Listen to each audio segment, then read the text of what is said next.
Hello students, welcome to this class of data analytics. So in last class we have studied about the screening of data.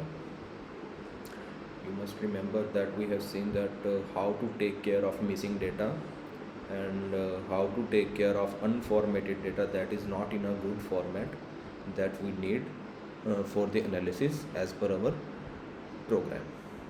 Okay, and we take care of missing data and we take care of outliers also. We have seen that how we can check for outliers. What are outliers?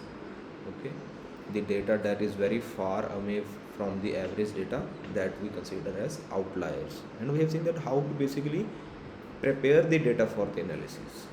Okay, so there is lot of pre-processing that is required uh, for the processing of data. Before the data is put for analysis, there is a lot of processing required. That includes the cleaning of data or the standardization of data. Yeah, so if you are not well aware of these concepts, please refer to last lecture. And in this lecture today, we are going to study about normality. Okay, now what is normality?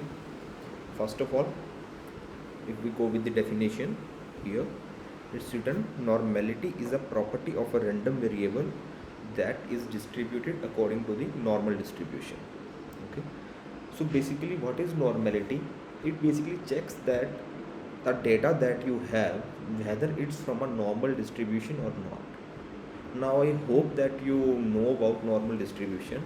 If you do not know what is normal distribution, I highly recommend that you please search for the normal distribution and get well versed with the normal distribution. This is the backbone of data analytics. Okay, so it's not as such, I am not going to teach you about normal distribution because I hope that you have already studied this thing.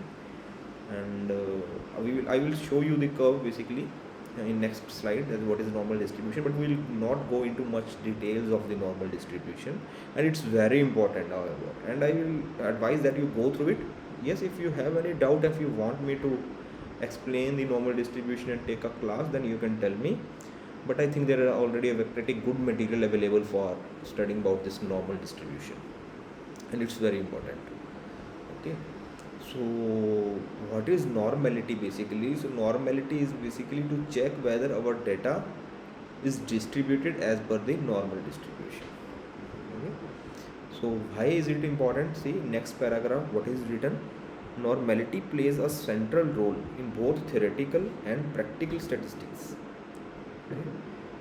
A great number of theoretical statistical methods rest on the assumption that the data or the test statistics derived from a sample data are normally distributed.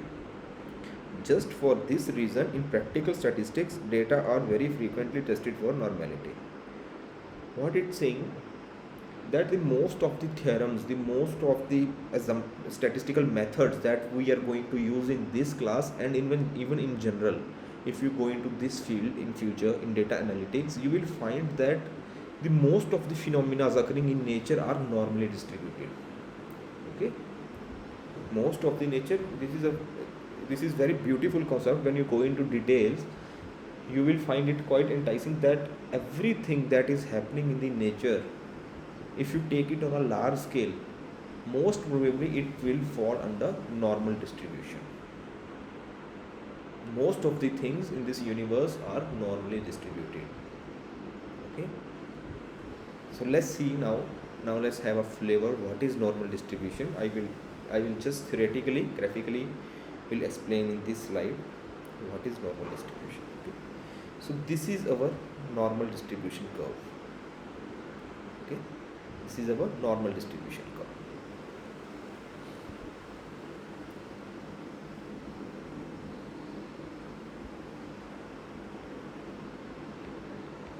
Normal distribution.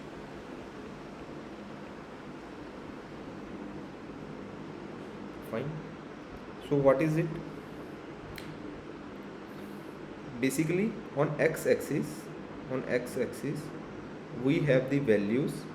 Okay, whatever our data is, whatever its domain is, we expand it on x-axis, and on y-axis we have frequency.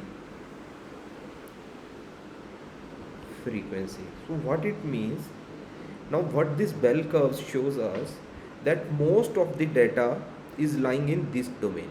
You can see maximum frequency is at center. This is my mean value, this is my mean value. Okay, now let's say, just take a very practical example. Okay, let's say I have a class of 100 students, and I take a test and I take the data for the marks every student obtained in the class. Okay, let's say it was 100 marks test. Okay, for the 100 students. Now what I will do, I will basically plot on this graph how many students got how many marks. Okay, I will take the range. Let's say maximum of the students got the marks between 60 to 70. 60 to 70. Okay, now you can see most of the students lie in this domain. This is my frequency. What is frequency? That how many students lie in this domain, right? The number of people or the number of data entries that you have in a certain domain is called frequency. So you can see it is maximum at the mean value, at the central value. That is the characteristics of normal distribution, and it's very natural also. In every class you can just imagine that most of the students will get the average marks. Then there will be few students who are very brilliant, right? Who are very brilliant and will get the marks in between 90 to 100. Okay, these are very intelligent students, very intelligent, right? These will be average students. This will be above average students, right? Slightly intelligent, not too much. No, these are the students who have not got too many of marks, but yeah, around 80 students. The students who have got the marks around 80, we are saying that these students are above average. And the students that got the marks in the between 90 to 100, we are saying that yeah, these are the brilliant students. And the students that are getting the marks between 60 to 70 are average students. Now there are also some students who barely pass or even fail in the class, right? So they will lie here, right? They will lie here, the students who have failed in the test. Okay, they might be good in some other qualities, they might be very good in sports, okay, they might be very good in arts or something like that, but we are here talking only with respect to the class test that I have taken for the course. So yeah, there are some students in the class also who have failed in this course. Okay, but they see, very intelligent and the students who are failing, these both are very less. Maybe there are only 2-3 students who have got the marks above the 90, and there might be 2-3 students who have failed in the class. And most of the students lie around in this range. And then here I have few students who have got the marks around 50, let's say 45 to 50, who have just passed. So I will say these are the below average students. Below average students. I am just giving you the very vague idea and very broader perspective of the normal distribution, that what is normal distribution. Now you can imagine, if we start collecting data in real life scenarios, it is almost always the case that most of the data lies around a certain value, that is the mean value, right? Then there are some extreme cases that are too good or that are too bad, right?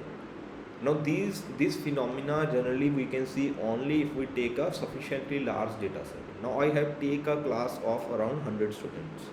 Now if you only tell me that sir, in the class there are only 5 students, now obviously you will not observe this distribution, because you have only 5 distribution and all these students might be intelligent, all these students might not be into studies. Okay, so it's very hard to observe these phenomena in a very less amount of data. So we should have a sufficient amount of data, we should collect randomly sufficient amount of data to view such form of distributions. Okay, so that is also very important, that what is your sample size, okay, how much data you are collecting, and on how much data you are performing the experiment. So I hope you have just got the sense of what is normal distribution. However, I hope that you might have gone through very much details in your non-medical plus one plus two. Yeah, it's in probability course, normal distribution. Okay. And yeah, so the main thing in the normal distribution is basically the standard deviation that we have and the mean value. Here mu is written. See here, what is it's written? It's mu and sigma. What is mu? Mu is the mean value and sigma is the standard deviation. The standard deviation basically tells you about the data that is data that lies longer one standard deviation away from the mean value. Okay, how much your data is spread out. Basically, deviation gives you the spreading of your data, how far your data is spread out. Okay, so I hope you are so yeah. So what is normality? Normality is basically to test. Let's say you have a data, I do not know what is its distribution. Now normality is about checking whether this data is from normal distribution or not. Why we need to check this? Because we have a lot of methods and algorithms in data science that we have to apply that are valid only for normal distribution. So before applying those methods, we need to check whether I can apply that method, whether this data is from normal distribution. So we need to check for that. Okay, if it is normal distribution, then we will say okay, now I have done the normality test, my data is normally distributed, so I can apply these algorithms. Fine. Okay, so these are some normality tests. You do not have to go into details of these tests, how these are performed. I have just put it over there just to give you the sense of it, that these are the various data, right? So basically these are the graphical methods. There are many more actually, I have just included some of it. Okay, there are many more tests. These are the graphical methods, we can say. Okay, graphical method, and these are the analytical methods. Basically these involve frequency distributions. We will take the data and we will test based on the various statistics here. So yeah, we have QQ plots, KD plots. What are KD plots? Kernel density plots. Okay, and then we have frequency distributions. See, graphical methods are very easy to get. That what are graphical methods? Graphical method, like what are KD plots? What you do basically, you take such x and y axis, right? You have domain, you distribute your domain over here, and then you have frequency on this plot. Okay, so what you do, you start plotting the area curves over here. So this like this, when you start plotting, it's basically like this. This is almost a KD plot. Okay, KD plot looks like this only. So we will start plotting that how much data lies where, and we draw this curve. So this is called my KD plot. I can take this area. Yeah, this is my KD plots. So when I draw the KD plot of any data that I have, if it matches this, like if it's bell shaped like this, right, and I can find the mean and standard deviation, then we can check for it that yeah, this is normally distributed data. Right? See what is uniform distribution? If you have a uniform distribution, it must be like this, right? It must be like this. It's a uniformly distributed data. Right? If you got the data that looks like something like this, then you can clearly say that no, this is not normal distribution, this is uniformly distributed data. So by looking at the curve, when you draw the KD plot, you can tell whether your data is normally distributed, or whether it is uniform distributed, or whether it's left skewed or right skewed data. We can easily tell that. Then yeah, we have frequency distribution. We can basically draw the frequency tables like histograms, and we can observe whether we can see the bell curve over there or not. Then we have QQ plots.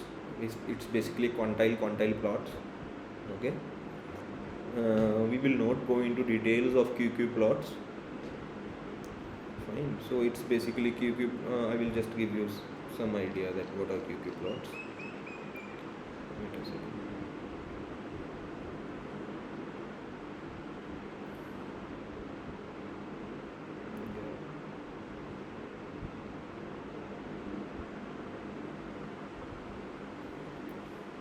So what are QQ plots? See,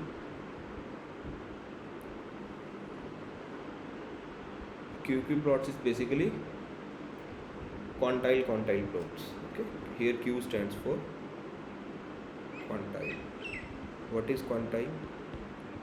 See, quantile is basically what we do whenever we take some data and we calculate the frequency in certain domains. Then every data value has a certain probability to fall in a certain range, right? Like we can say, if I take a data, then there is this much probability. Like when we toss the coin, what we say, that there is a 50% probability that it will be head and 50% probability that it is tail. Okay, so every value that you have, you know that it is somehow, it associates some probability distribution with it. Let's say I have a dice, I throw a dice. Now there are 6 values that could be there. There could be 1, there could be 2, there could be 3, there could be 4, there could be 6. Okay, so I can say that every value has a equal probability of occurring. Now what is quantile? Quantile is basically distribution of data in such a way that in each range that you are considering, the probability is equal. Okay, so we distribute the data into equal subparts. There could be 4, there could be 5, there could be 10. Let's say you are dividing your data into 10 parts. Okay, so it means that the first part will consist of, let's say it's like this. Wait a second. Yeah, it's like this. See, if I have 1, 2, yeah. So this is my quantile 1. This is my quantile 2, this is my quantile 3, this is my quantile 4. Now my 25% of data will lie in this range, next 25% in this range, next 25% in here, and next 25% here. So these are my quantiles. In case of 4, we can also call them quartiles. Okay. So in each range 25% of data is lying. So what QQ plot says, we just calculate the theoretical value, okay, from the normal distribution knowledge. We see that how much data should be lie in which domain. Then we calculate the actual value from the data that given to us. Okay, and then we plot them on a graph. Do not stress too much if you are not getting at this point, because it involves a lot of concepts. What we do, we take this axis, okay, we take the theoretical values over here of the quantile values, and the actual values we take over here. Then we start plotting that where these values are lying. Okay, we plot these points. If they are lying on this straight line, then I can say, if I have straight line, it implies that my data is normally distribution. Okay, my data is normal distribution. If it deviates from the data, let's say it is somehow, let's say my data is going like this, just say, okay, it means if not straight line, it implies data is not normal. Okay, so yeah, I was just telling you about a QQ plots. These are not too much important things for your course, just to giving you flavor that how these things are testing out. Okay. So yeah, this was all about normality. Okay, I will highly recommend that first you please get well aware with the normal distribution, because if you are not well aware with normal distribution, it will be very hard to grasp the concepts that we will do in further units. Okay, so yeah, so that's all about this course. If you have any doubts, you can ask me. We will meet in next class. Bye bye.